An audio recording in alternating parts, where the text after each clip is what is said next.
Iran क्या अपना nuclear power हमेशा के लिए छोड़ने को तैयार हो जाएगा क्या?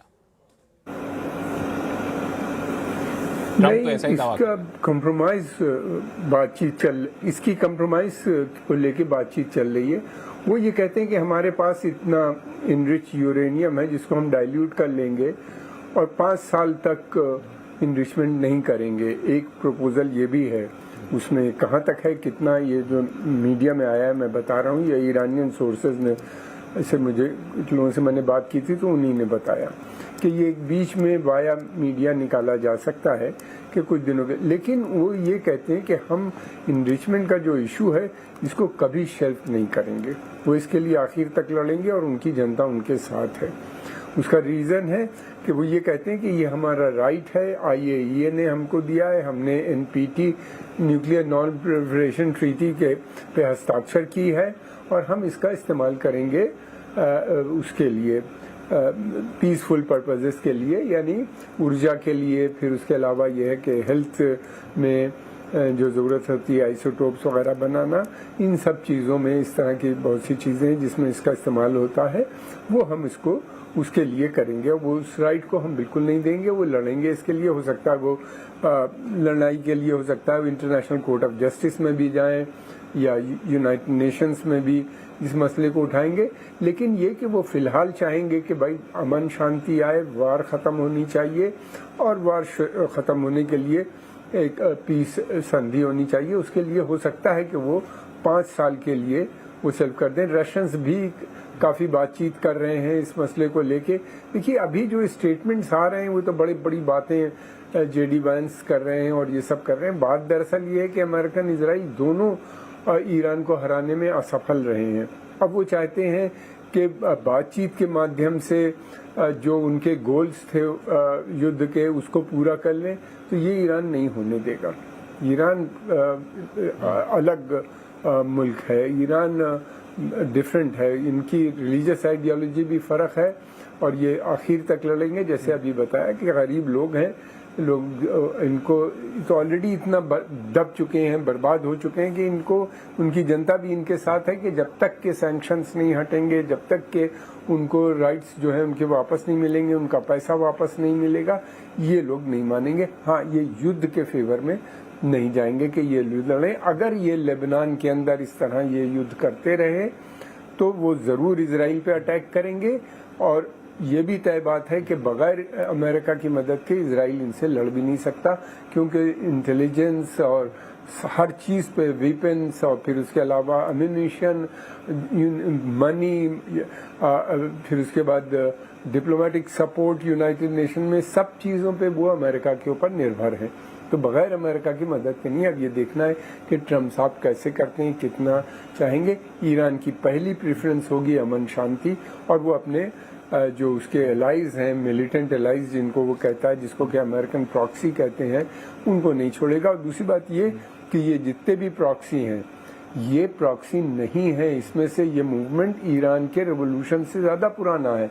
हूती का मूवमेंट आज का नहीं है, 60s का है, अर्ली 60s का, जब इजिप्ट ने अटैक किया था यमन के ऊपर और उसके बाद से इनकी इमामत, और उससे पहले जब ख़त्म हुई थी इमामत, उसके बाद से ये लोग लड़ रहे हैं, लड़ते हैं, रुकते हैं, फिर नया लीडर आता है, फिर शुरू होता है, ये सिलसिला चल रहा है। हिजबुल्ला से पहले, हिजबुल्ला 80 में आया, उससे पहले वहाँ पे अमल लड़ रही थी और जब तक कि ऑक्यूपेशन रहेगा ये रेसिस्टेंस भी रहेगा। कोई भी देश या कोई भी कौम जो है वो ऑक्यूपेशन को 21st सेंचुरी में तो मुझे नहीं लगता कि एक्सेप्ट करेंगे, पहले भी नहीं करेंगे। भारत ने तो बिल्कुल 20th सेंचुरी बिगनिंग में ही रिजेक्ट कर दिया था, फिर उसके बाद और भी दूसरे देशों ने भारत का साथ जुड़े, भारत ने सपोर्ट किया नेशनल मूवमेंट को। तो कोई सवाल नहीं कि ये मूवमेंट्स ख़त्म हो जाए। और हमास को क्रिश्चियनों की भी सपोर्ट है और सुन्नियों की भी बहुत वहाँ पे सपोर्ट है, पावरफुल मूवमेंट है और उसके अपोजिशन में भी लोग हैं। मैं ये नहीं कह रहा हूँ कि सब उसके साथ हैं, पूरा मुल्क साथ है, लेकिन काफ़ी सपोर्ट है। वो ये देखते हैं कि वो इजराइल से लड़ रहा था। कोई भी लेबनीज चाहे क्रिश्चियन हो, या मैंने बहुत से लोगों से बात की, मैं वहाँ गया भी हूँ, नहीं चाहेगा कि उनका साउथ लेबनान पे इजराइल का कब्जा बना रहे।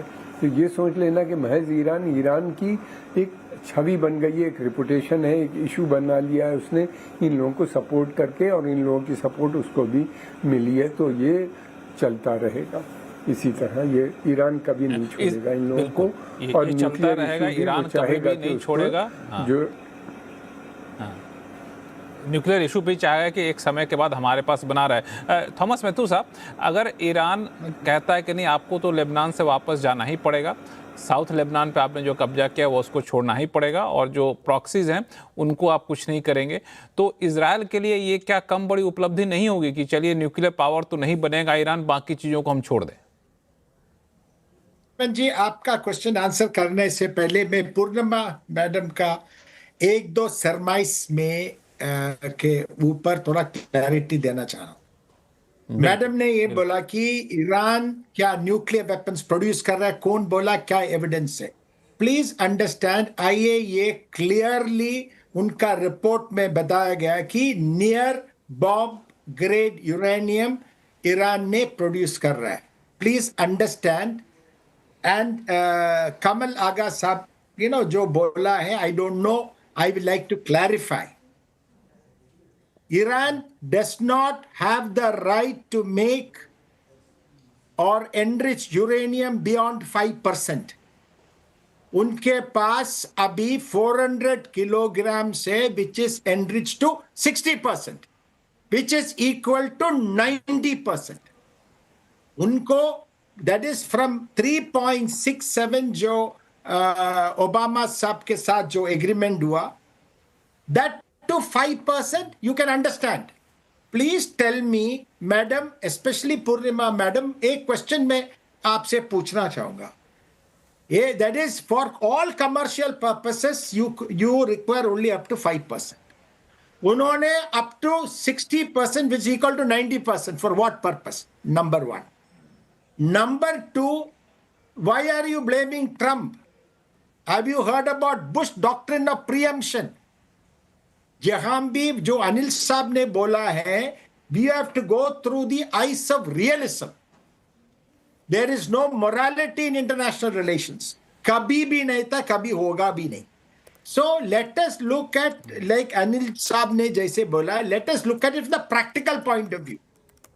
नाउ ट्रंप का जस्टिफिकेशन यही है, that is Iran nuclear bomb बनेगा, if they make nuclear bomb they will hold the world to ransom. Now, please look at it from his perspective. That is, world, Iran के पास nuclear bomb होगा तो world safe होगा या नहीं होगा? That is a question. मैं ये completely agree करता हूं, that is, America has no right to intervene. That is normative और ethical argument है।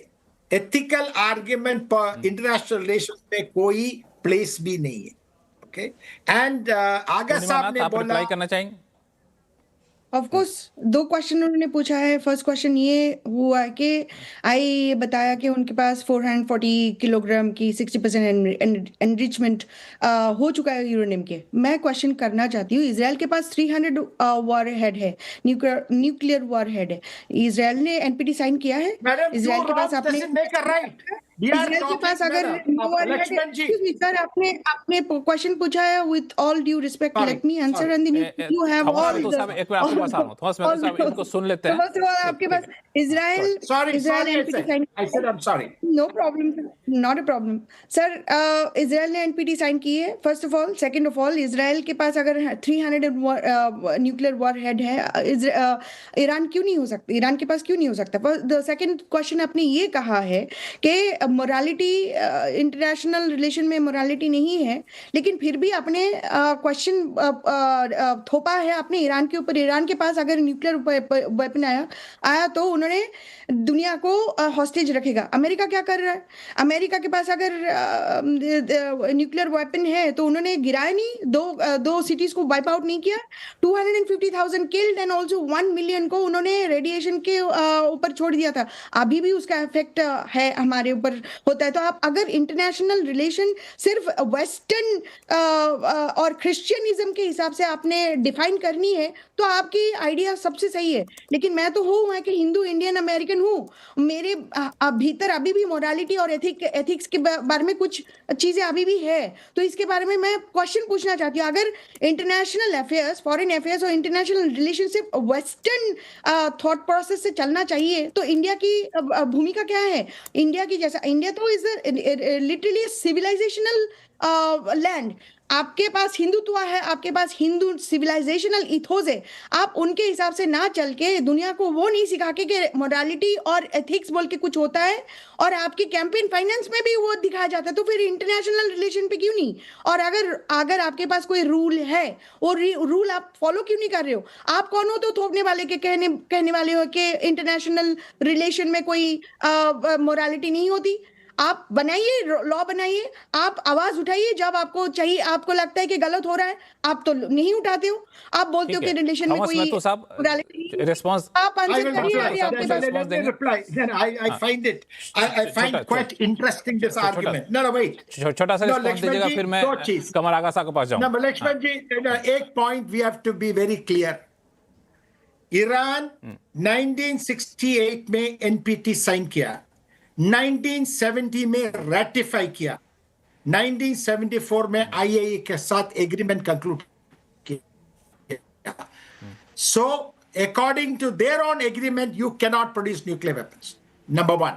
मैडम ने इसराइल का एग्जाम्पल दिया। Madam, Israel no, wait, can I complete? Can I please complete? That is, उन्होंने sign कर दिया, इसका मतलब उन्होंने गले में फांसी का फंदा लगा दिया। मैडम, उन्होंने फांसी का फंदा लगा दिया, उनके हिसाब से मैडम, can I complete? आप चेंज नहीं कर सकते हो। You can't change your mind because you have been attacked by the entire world. 47 years तक आपके ऊपर सैंक्शंस लगाए जा रहे हैं, और आप अपनी बात कंप्लीट करने दीजिए, हिसाब से आपके ऊपर फांसी का फंदा लगा दिया और आपने थॉमस मेहतू साहब को कंप्लीट करने दीजिए, फिर पूर्णिमा नाथ साहब एक बार आप रुक जाइए, थॉमस मेहतू साहब को कंप्लीट करने दीजिए, फिर आप अपनी बात करिएगा। हाँ, थॉमस मेहतू साहब अपनी बात पूरी करिए जल्दी से। एंड इसराइल ने NPT साइन नहीं किया है। Number one, it is wrong to say that Israel, when a country has not signed NPT, you cannot stop it from making nuclear weapons technically. Number 3 point, which I'd like to ask madam. Please, इसमें religion कहाँ से लेके आ रहे हैं आप? इसमें east west की बात, आप वेस्टर्न डोमिनेंस की कहाँ बात कर रहे हो? What about Russian attack on Ukraine? Does Russia belong to the Western Hemisphere? No. Did Genghis Khan belong to the Western Hemisphere? Answer is no. Did China's imperialism become a part of Western Hemisphere? No.